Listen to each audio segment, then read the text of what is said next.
Hey everyone, this is Tracy, and you are listening to another round with Heben and Tracy. Yay, noise, etc., etc.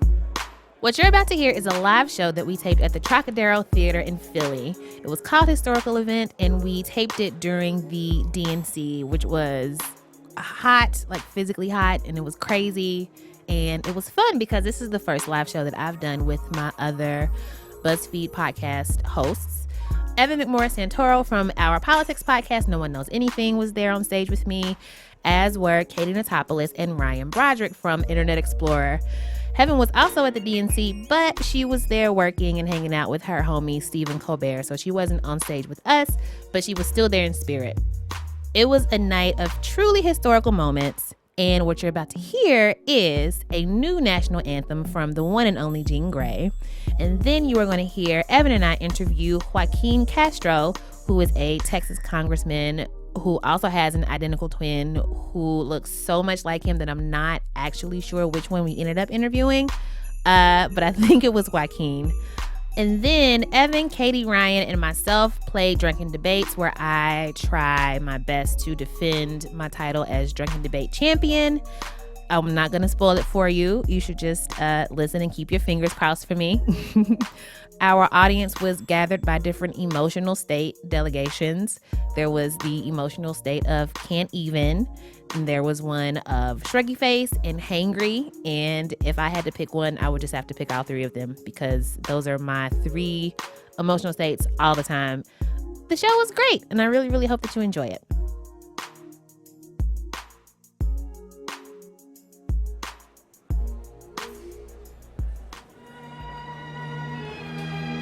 Distinguished delegates, Republicans and Democrats, podcasters and podcastees, Pokemon goers and Pokemon stoppers.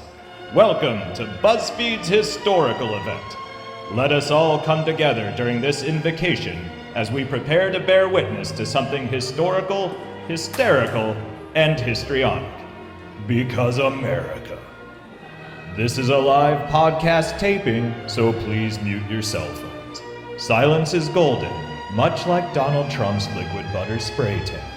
And you can check your emails later when they show up in the next DNC WikiLeaks dump. Now if you would all please rise.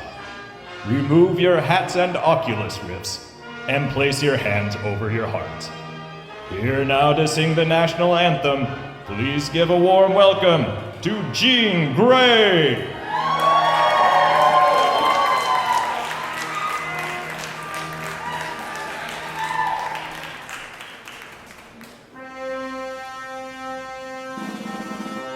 Now, I know as we're all very familiar with this version of the song, what we normally do is put our left hands over our hearts, but a lot of us are holding drinks, and frankly, your alcohol is more important. So use whatever hand you need to. And of course, as usual, in the beginning of our national anthem, we all close our eyes. So just close your eyes right now. Close them. And imagine an eagle, flying majestic. Look at him, his wingspan is fantastic. He's very fucking regal. Oh shit, that eagle just got shot. Land of the free and the strong. So much strength, it's hard to put into a song. From the lakes to the great open plains. So much power, it's like the continent is on cocaine. Oh, forefathers, you slave masters, beat and kill, and also a lot of genocide. Have some smallpox, hear their laughter. Everyone should have stayed inside. You know this part. Guns and guns and guns and cheeseburgers, America. Guns and racing cars. Guns and guns, racism and murder, America. Wow, America, you've come so far. Home of baseball and apple pie. Teas for triumphant burned on your lawn in the night. And everyone's an immigrant. But not if you're old and a man in white, then owning this land is your right. Way behind so many other places who already have free health care for life. But say anything and Gene, you're a racist, even though that's not how that works. Sing it with me. Guns and guns and guns and cheeseburgers, guns and racing cars. America. Guns and guns and fun racism and murder. Wow, America, you've come so far. All right, it's the dance portion of the song, and everybody knows in America, the only thing that's not any more American than America is shaking your ass blindly while some other shit goes on. So please put your hands in the air right now. It's okay to dance. In fact, do it! Dance, America! Dance, America! Dance, America! Get lit! Why are you still sitting down? Get lit! America. Dance, America! Dance, America! Can you just bend over a little bit for him? Just bend over a little bit for him. Just a little to that side. Just come on! Hey, come on, I'm doing the chant. Hey, America! Hey, make it right! Superior in every way, unless you're trying to love each other, but you're gay. And I might be deported immediately following Election Day. Apparently blatant discrimination is back. Just say whatever, it's fucking okay, I guess. Guns and guns and guns and cheeseburgers, guns and fancy racing cars, guns and bacon cheeseburgers. Wow, America, you've come so far. Thank you.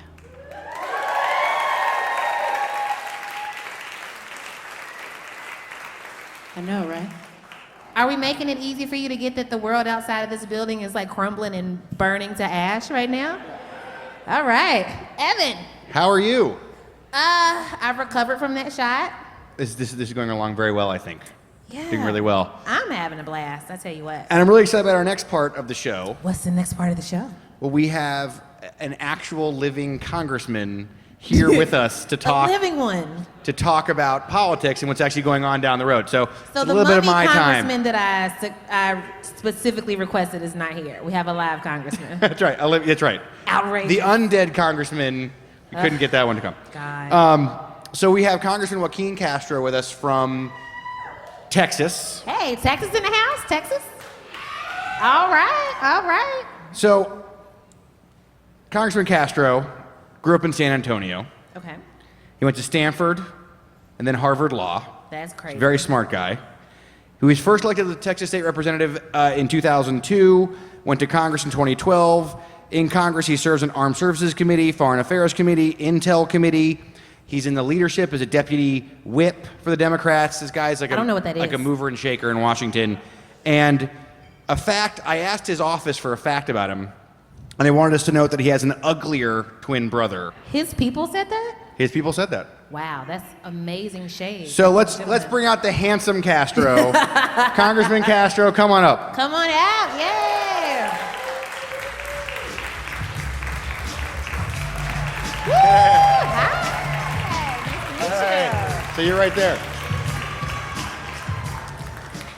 Thank you for joining us, handsome you. Castro brother. The handsome me. Castro. Now I feel like the stiff person because I have the tie and I took my jacket off at least, but you know. You know what it shows? You feel very relaxed. Thank Very. Can we offer you some alcohol? Will that help? I have a few more events. Otherwise, I would have a drink with you guys. But I'll take some water if you have it. Just wait till I get over to It'll make the events better. I tell politicians this all the time. Just do a shot before you go to your thing.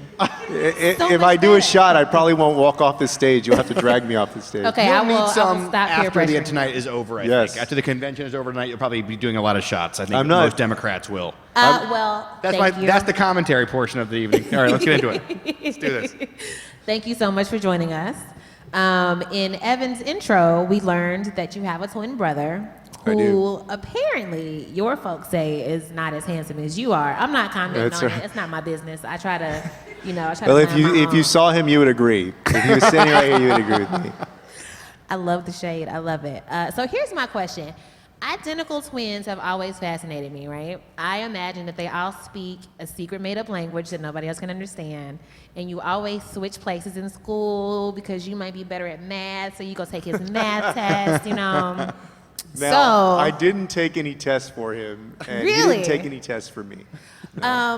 but do you or have you ever switched places that way? How do we know that we're talking to two Joaquin and not things. Julian Yeah, right yeah. now? How do we know? Well, actually, we got accused of switching places once What? on a river parade when he was running for mayor. And it was about 2 weeks before his race. And at this time, he was on city council and I was in state legislature. And the city council used to have a barge in San Antonio. If you guys have been to San Antonio, there's a beautiful river. It's one of the most visited sites for tourism in Texas. And about 3 times a year, they have a river parade. So my brother didn't have a wife yet, he didn't have kids, and he invited me to come with him. So I get to the parade, I get to the riverboat, and it's about 5 minutes before we're leaving. The boat's supposed to take off, and I call my brother, and I said, hey, where are you? You're supposed to be here.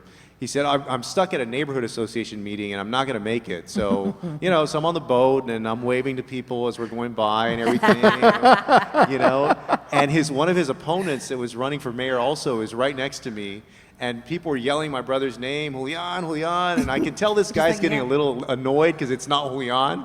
And then the announcer announces me as him. And at that point, it was over.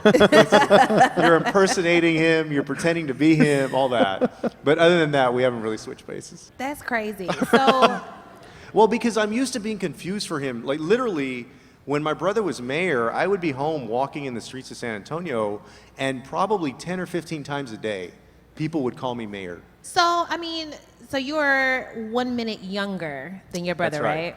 You both went to Stanford. You both went to Harvard. You have, at least on paper, like identical lives, right? Yeah. Is it hard? Like, did you ever feel like pressure to like do something like completely like left field to stand out more, so that people wouldn't look at you and like immediately think of him? It was weird actually. We went to college together. We went to law school together. We grew up after my parents were together till we were 8. So after that, we lived with my mom and my grandmother, and we shared a room for 17 years till we went away for school. So I noticed that when I went to college, I would always say, like, if I was talking to you guys, I would say our mom or our dad, even though I was talking about my mom, my brother and my mom. It was weird. It took me about a year to stop saying our mom, our dad, our uncle. So I was speaking kind of in the collective. And I think that even though as twins you can be really close, you tend to lose some of your individual identity. Yeah. And that can draw you closer as brothers or sisters. And sometimes I think it really pushes people apart. Mm-hmm. So we've remained obviously very good friends. So I went to a school that is this big in Kentucky called Transylvania University. Transy in the house? Nope. Just me.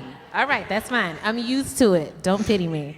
But I remember, it was a private school. It was very, very white, lots of money. And the culture shock that I experienced was just like, even for somebody who's like from Kentucky, this was like the most Kentuckiest place I'd ever been. And I was just like, who are y'all? How do you do this? So talk to me about the culture shock, if there was any, going from San Antonio to Ivy League schools like Harvard and Stanford.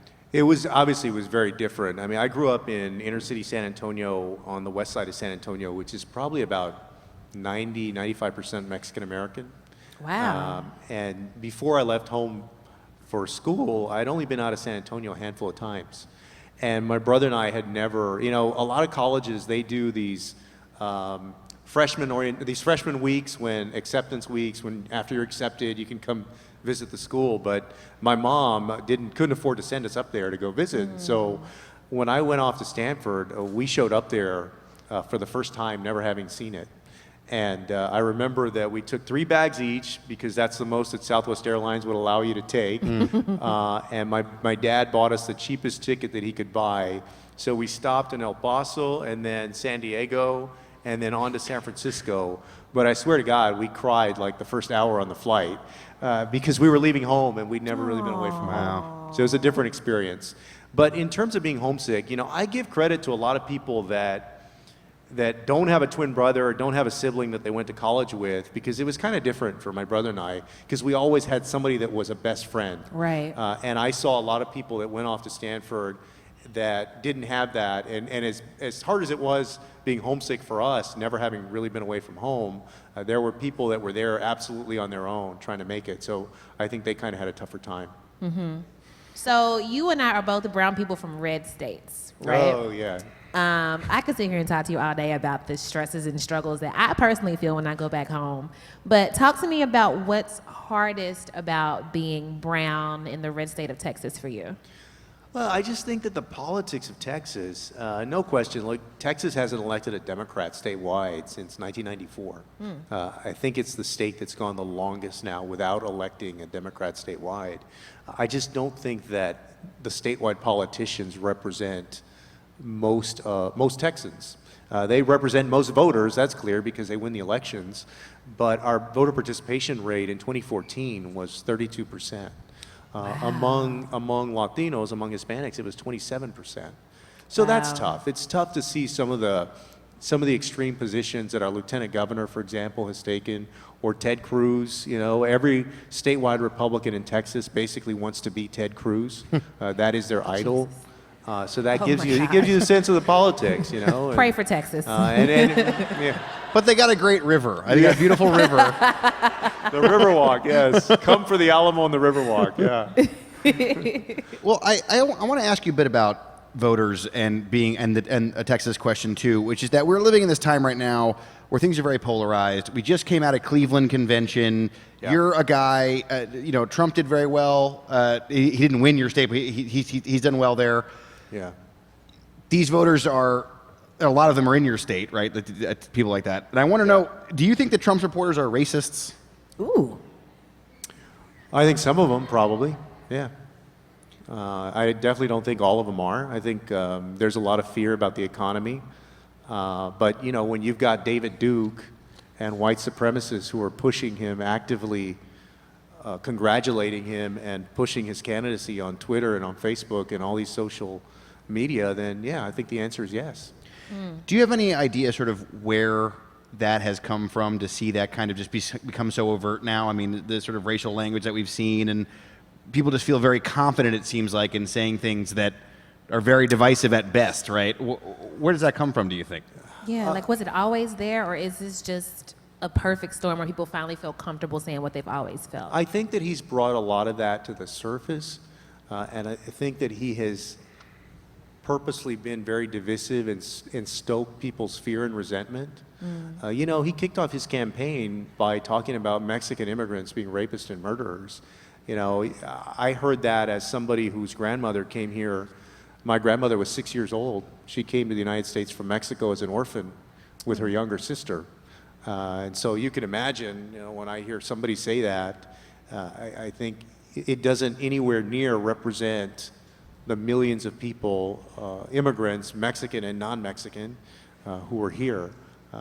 Certainly there are people who have done bad things and they're bad apples, but I think that if somebody commits a crime against somebody else, they don't do it because they're an immigrant. They do it because they're a bad person.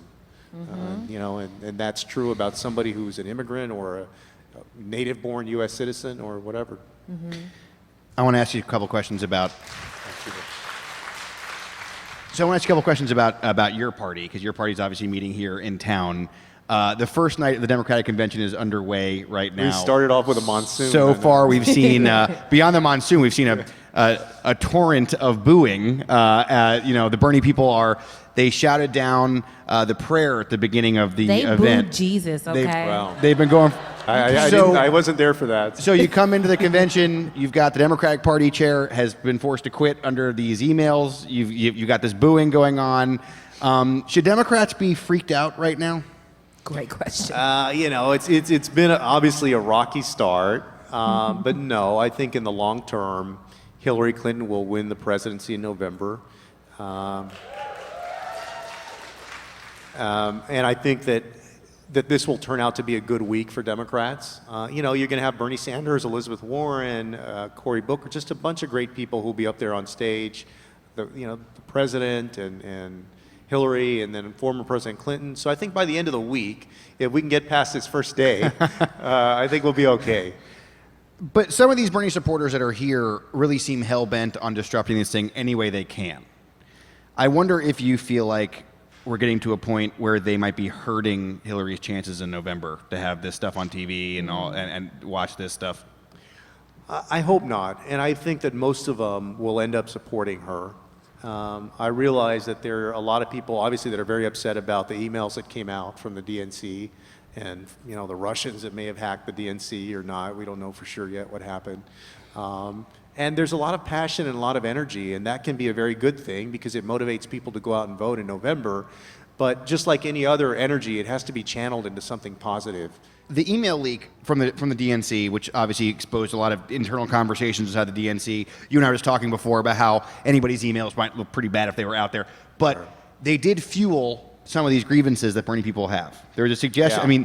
Just because you're paranoid does not mean you're not being watched, right? And so some of this argument that the Bernie people had about the establishment being against them and really working against them seems to be borne out a little bit, right? And I wonder, as somebody who's in Democratic leadership, who cares about Democrats, getting them elected, what is the Democratic establishment doing wrong? Why can't they get this activated base of progressives more interested in the party and less interested in sort of blowing the party up?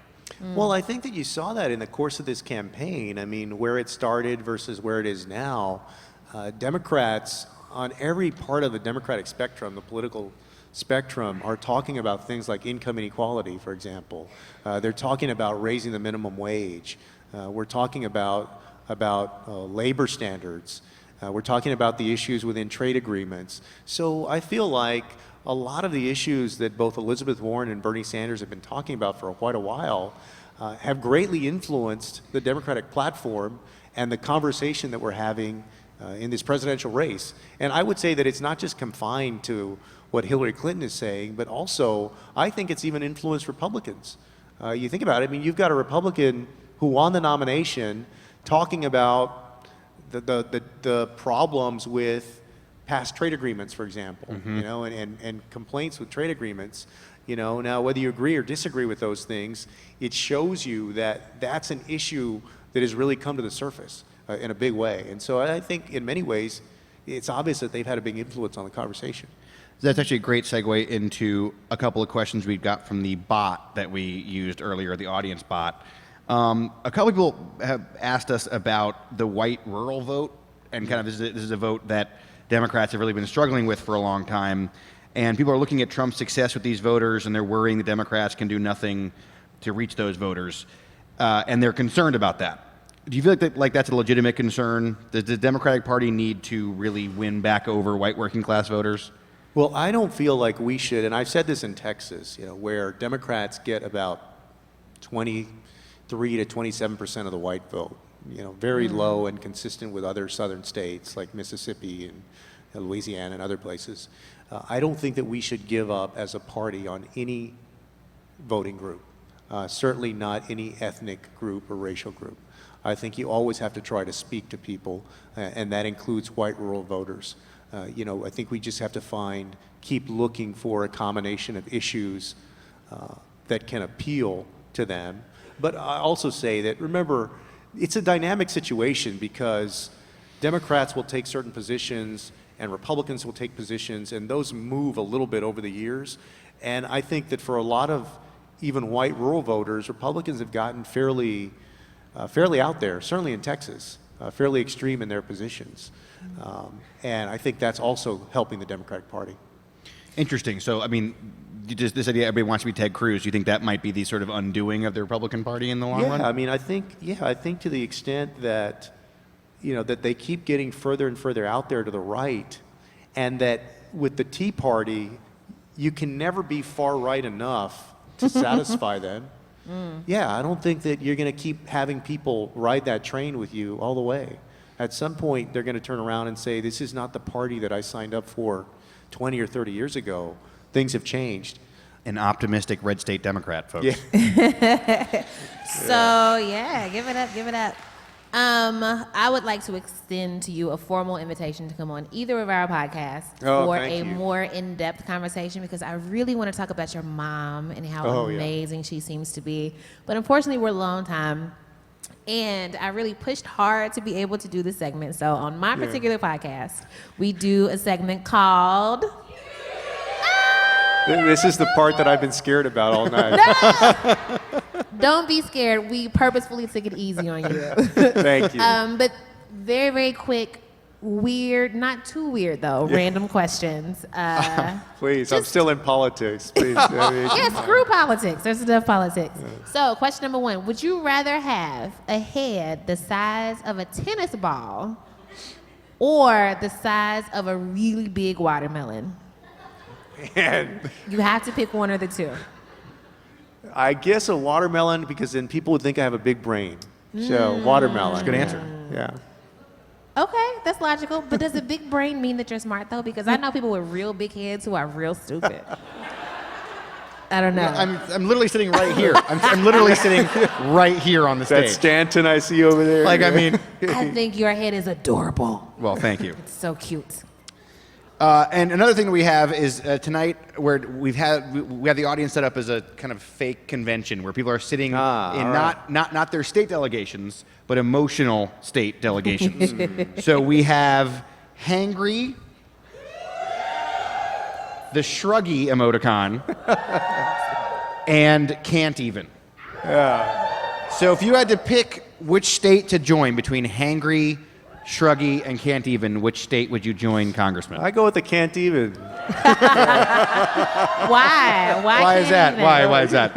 Because I couldn't even stand that Republican convention last year.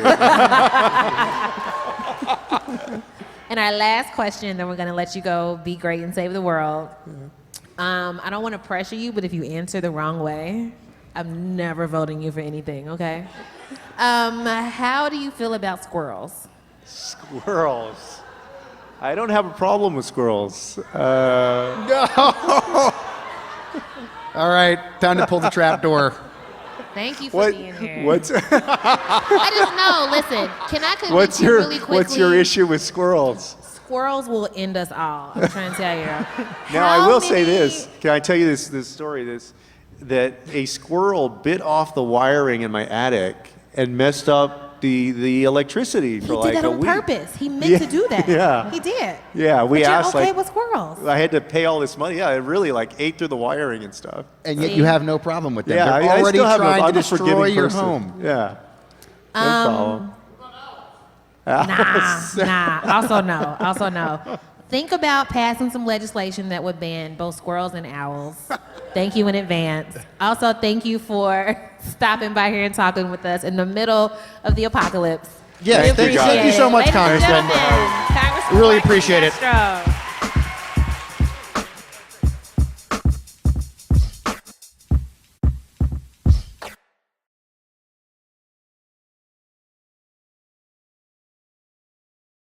Hello, it's Tracy again.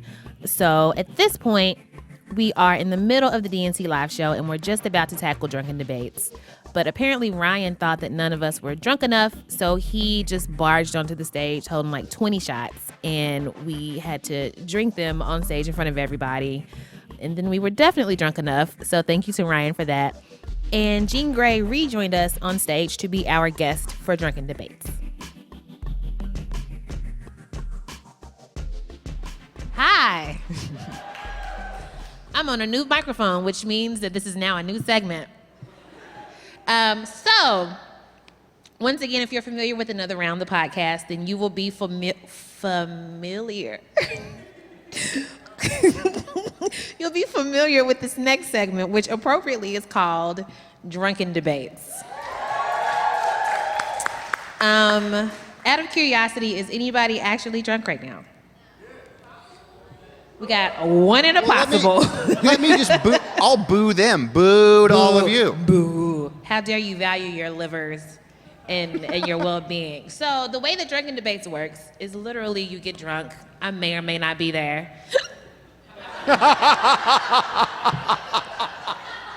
I did not plan that. And you just debate shit. This means nothing. Green beans versus barrettes. That made no damn sense. But you do it. And you do it until somebody wins. What? Oh my God. Oh my God. What? Yeah. Why did you Now just give we're me talking. 2 shots? Thank you. Okay, so we This get is drunk. the show, by the way. We're not debating. We're just going to make her do shots for a while until we I'll have to do go. it. You're not going to show me up in front of people. I got a reputation of protecting these streets. So we get drunk, we debate nothing for no reason. There's no points. There's no reason.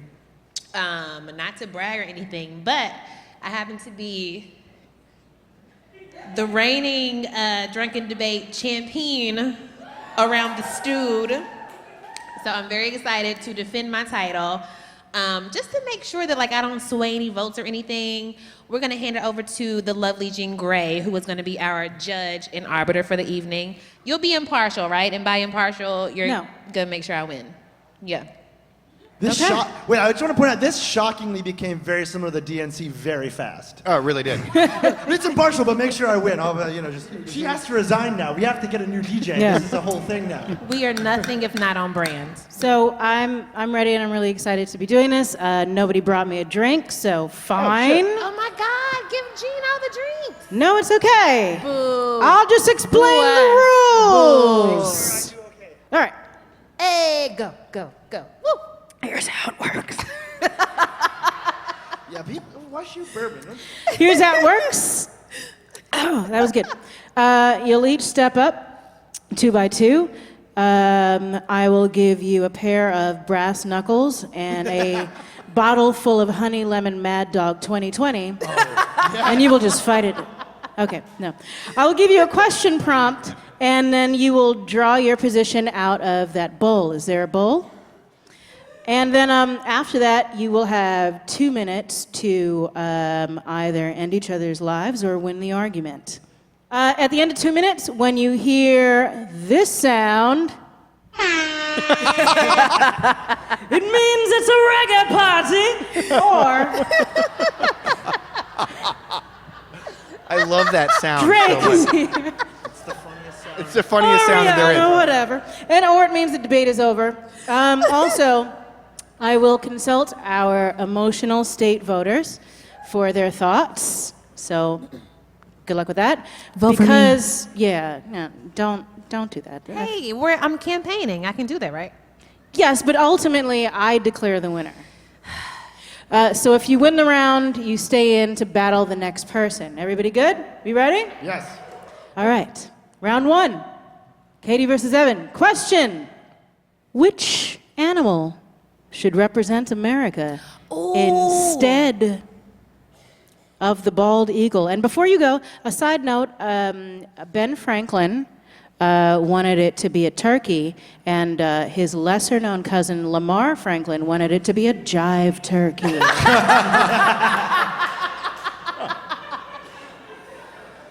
Lamar Franklin was a good man, Tracy. And ahead of his time, apparently, with slang. So this is how it works, right? So you guys tell me what you got, right? And then I tell Meg to hit the clock? Yeah. Okay, so? I have otter. All right, I'm arguing in favor of a pug named Steve. A pug named Steve and honor. Sounds like a fair battle. Meg, hit the clock! Now, the thing with otters, not only are they an adorable sea mammal, but as many of you may know, otter is also the name for gay men who are thin but hairy, as opposed to bears who are larger and hairy. And I think that an otter is really such a beautiful symbol of the inclusiveness of our beautiful country, of American people, that we would make, there's no bald eagle that is like a hanky code thing, Otters are the jerks of the sea mammal world, okay? America is going through a tough time right now. We are kind of like a wheezing, small nation with a boring name right now. That's why a pug named Steve, just sort of coughing and wheezing its way along, but kind of cute, really, if you look at it for long enough. That's why that should be our new national symbol. Frankly, I'm offended by this ad hominem attack on the otter being a disreputable type of animal. They just float around on their backs, just doing that. No, a pug has to work for what it wants. It has to work to breathe. It's a go-getter of an animal, especially one named Steve. Can you imagine being named Steve and being a pug? It's really funny thinking about a dog being named Steve. It's not fun. Your name is Steve. You know what I mean? It's a go-getting kind of dog. A pug is a dog that has been bred to have, things wrong with it. And that's not what our country is. Metaphor for this nation. I think that our country is bred to be strong. an idiot. It has healthy lungs. It can breathe in and out of its It can be put into a starlet's purse and carried around. It likes eating clams from the bottom of the ocean and bringing them up and But it doesn't just do this all day. It doesn't just go like this back and forth. Locking hands with its little buddy and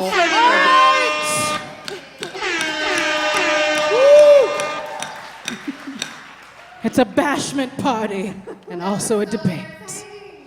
All right. You made me feel so bad for pugs. Oh my god. All right. The Steves have it. I am ultimately voting for, as I believe that just people named Steve, and that extends to dogs as well, just have hard times with asthma. So, Evan, this one is for you. Declaring Evan the winner. We are up for round 2. All right, you are already walking like you are 4 drinks in. No, in a good way. It's That was my confident walk, not my drunk walk. No, it's fantastic. Oh, thank you. It's fantastic. Have you picked out of the bowl? Yes.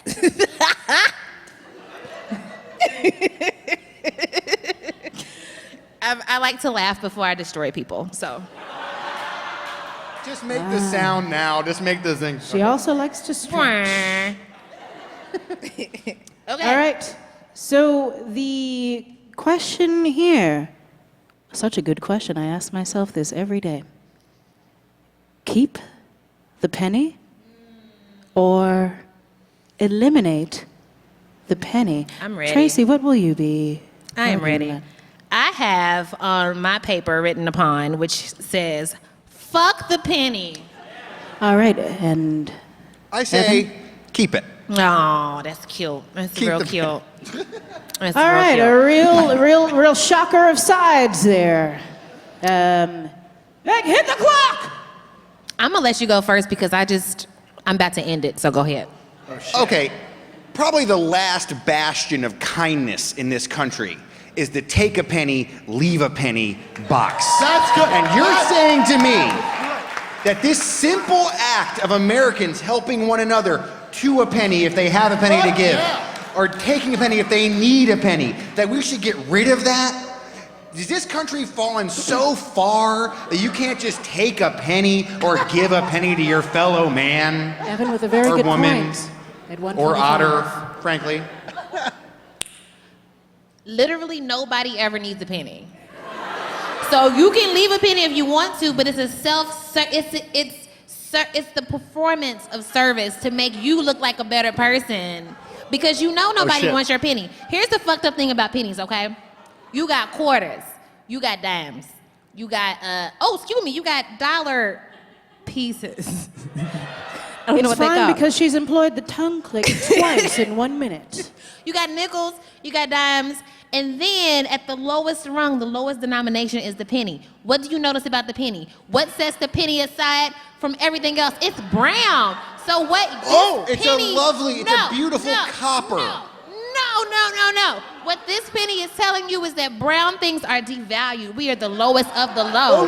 It's We a don't beautiful need that copper. no more. 30 seconds Brown left. penny. Now That's listen, bullshit. listen. If you want to It's subliminal. fill a sock with coins and take out your enemy, the investment required if you got quarters or dimes or nickels. No. I'm talking about you can put No. 70 pennies. No. In a sock, No. and you can go to town on somebody. 10 seconds. And it costs you literally nothing. Quarters are heavier, so it makes more sense to fill a But sack with but the quarters, investment, first of all. the investment so much Second of all. higher. 2, 1. penny. Another penny. Keep the penny. Keep the penny. Booyaka, booyaka. Round 2 is over. The system is rigged. This is rigged. It's all Wait, rigged. did I win? Is it over? Did I win? I won? I don't remember if you would keep the penny or leave the penny because I've been drinking bourbon, but it goes to Tracy. Round 3. Oh shit. Nobody cares anymore. We're doing a thing. Oh, this is a good one. A real good one. Yeah. Very, very Yeah. excited. I'm psyched. Very, very excited. You should all be excited too. Okay, yeah. Okay, I'm last ready. round to end the night, to win it all, to murder each other's families. Okay. Very important. Do not fuck up on this one. Question. Who should replace Ben Franklin on the $100 bill? Tracy, what do you have? I have the one, the only, the iconic, the legendary Terry Gross, host of NPR's Fresh Air. Order, order. Oh man, Philly's own Terry All right. Gross. All right. I have the actually one of a kind, actually iconic, actually legendary Jean Grey. Oh! Oh, this is This epic. has just become very difficult. Wait, who you Epic. got? Wait, what? Oh, come on. Tracy, Okay. don't betray your people. It's done. We're finished. This is the greatest debate of all time. It's Lincoln Douglas debate. This debate. Are we all ready for the last debate of the night, you guys? Nope. Fantastic. Don't All right. let black people down, Tracy. Meg, hit the clock. Okay, so here's why I think Jean Grey would make a great person to go on the $100 bill. Okay, so as someone who wanted a septum piercing but can't pull it off, she can pull off a septum piercing, and that's incredibly impressive. Also, instead of a cash machine sound, like the ching, it could be a every time you give someone a $100 bill, which could be really fun. Also, the motto on the 100 could be guns, guns, guns, guns, hamburgers, and more guns. Which I feel like could really fit with like what I would want to spend $100 bills on in this new world, which would be guns, guns, and hamburgers. Okay. That's Also, cute. you guys made fun of me backstage, but I don't know who Terry Gross is. Okay. All right. Noted. 122 seconds. But here's the thing. Shit. Okay. Let me tell you, let me talk to you about feminism one time. I got it, you're right. Let me talk to you about capital F feminism. It's not about black women, it's about white women. And the fucked up thing about that I have very many white people Where in are my you family. going with this? I'm gonna tell you. If you would chill out, I will tell you where I'm going. So, unfortunately, for women in America, white women get shit first. Okay? Taylor so Swift. you 50 got seconds. bam! Oh shit, Taylor Swift. You got motherfucking Terry Gross, who's great. She's smart. She says words all the time. She gets money for it. She deserves it. Cool. But they are likely to give her precedence when it comes Terry to Gross putting is more than somebody likely. You have else. 30 seconds. This is wild. Nobody, listen, they not gonna put a black woman on a $100 bill. Terry gotta do it first so that black women can, I'm sorry. I like Jean Grey's tattoos. She has a cool name. She's a good DJ. I think she's awesome. I do too. That's it. It was fucked up. 10 seconds. It was just, White men win again. Yes. 2. I agree that Jean Grey should be on the $100 bill. The system's not rigged, okay? There's no such thing as. We just unrigged it. This is just an example of how white men have everything handed to them. Look, That's all that is. Look. I take You that know- very personally. all choices from the bowl matter. Okay, we're done. We're done. You're done. Don't vote for this man. Don't vote for somebody who would say that. Don't vote for me. Vote for Jean Grey. Oh my God. It was so smart. All right, we will hear from the floor tonight. Let's hear from All in favor on Tracy's fucking side. For Terry goddamn Gross. Don't let the Please white raise your man hand. win. Don't sing! Don't sing, it incites Don't them. let the white Raise your man hand if you're here for Tracy. I love Well, y'all. it appears there has been an upset tonight. If you actually want to see Some bullshit. this person, Jean Grey, on $100 bill, how do you feel? Please raise your hands right now. The piece of shit gavel has decided. Tracy, you have been dethroned. Boo. However, but it also involved another black woman being on the $100 bill, so we kind of win anyway. Everybody wins. Everybody wins. Friends, Romans, countrymen, the show is over. I know. Did y'all have fun? I love you. You look great. I do. Oh my God. No, I love you. I love you. I also love Jean Grey, who. I love you too. Yes. Give it the fuck up for being our live musical guest, for stealing the job of making music from our show from Don Will, who was a great man, but still Oh, a hell man, yeah, so he'll no. be fine. No, I like Shout stealing out a to good you. job. Yeah. Thank you to the Trocadero. I hope the drinks were great. I'm sure they were. I hope the eats were great. I'm certain they were. Thank you to Katie and Ryan of Internet Explorer. Thank you to Evan of No One Knows Anything. Subscribe, download, Everyone listen. give Tracy a big hand. She's been awesome today. She's been fantastic. Also, thank you to the Pod Squad. We have Miss Eleanor Kagan in this corner. We have Miss Julia Furlan in another corner somewhere. There she is. There's my boo. We have Meg Kramer that way, I think. Killing it. We are nothing without you. We would not be on this stage without you. We love you. And I forgive everybody for voting against me. So, you're welcome. Thank you. Thank you, Good guys. night. Thank you all so much.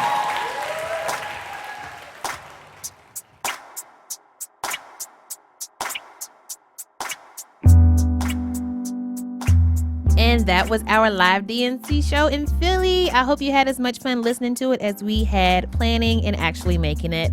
Thank you so much to the Pod Squad for all of your help. We could not have done it without you. Special thanks today to Jean Grey and Joaquin Castro, and to the Trocadero Theater in Philly, which, fun fact, is the place where I think I saw my first concert as like a proper adult. It was a Roots concert, so it was very crazy and an honor to be on the same stage where I saw the Roots play. It was fantastic. And thank you so much to our colleague, Gavin Lessig, who lent his very barbershop quartettery voice at the top of the show to tell everybody to turn off their cell phones. This episode was recorded by Jeff Town. Thank you so much to our in-house musicians, Miss Jean Grey. You can find her on Twitter at Jean Greasy. And thank you to the great DJ, Don Will. You can find him on Twitter at DonWill. You can find me on Twitter at Brokey McPoverty, because I don't have any money still. And you can find Heben on Twitter at Heben Rants. That's heaven like the place in the sky, and rants like the thing that men love to do. You can email, follow, and like the show on all of the things. Find us at Another Round. Sign up for our newsletter. You can do that at BuzzFeed.com/AnotherRound/newsletter. You can buy Another Round merch at shop.BuzzFeed.com.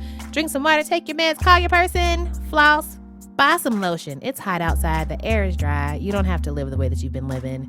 Get you some lotion. Feel better. Bye.